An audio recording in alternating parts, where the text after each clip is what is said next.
দীর্ঘ অপেক্ষা, অনিশ্চয়তা আর এক ধরনের নীরব বঞ্চনা প্রায় ২ দশক ধরে এমন বাস্তবতার মধ্যেই কাটছিল শত শত মানুষের জীবন। একসময় স্বপ্নের চাকরি হাতছাড়া হয়েছিল হঠাৎ এক সিদ্ধান্তে, কিন্তু সময়ের পরিক্রমায় সেই বড় দরজাই আবার খুলতে শুরু করেছে।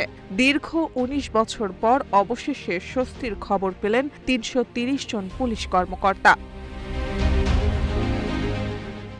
সরকার ২০০৭ সালে বাতিল হওয়া পুলিশ সার্জেন্ট ও সাব ইন্সপেক্টর নিরস্ত্র পদে নিয়োগের আদেশ প্রত্যাহার করেছিল।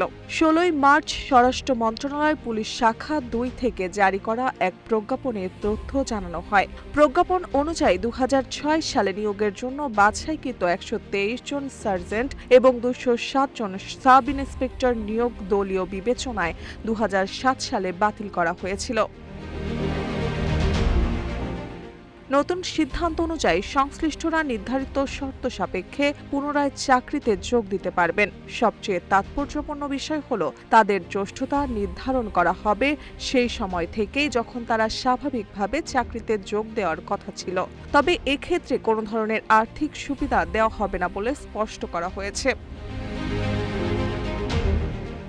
এছাড়া নিয়োগপ্রাপ্তদের জন্য ৬ মাসের মৌলিক প্রশিক্ষণ এবং সর্বোচ্চ ২ বছরের শিক্ষানবিশকাল নির্ধারণ করা হয়েছে। প্রজ্ঞাপনে আরও বলা হয়, পরীক্ষা ফলাফল ও বিধিমালা অনুযায়ী গ্রেডেশন তালিকা তৈরি করা হবে। এ বিষয়ে প্রয়োজনীয় ব্যবস্থা নিতে বাংলাদেশ পুলিশের মহাপরিদর্শককে নির্দেশ দেওয়া হয়েছে।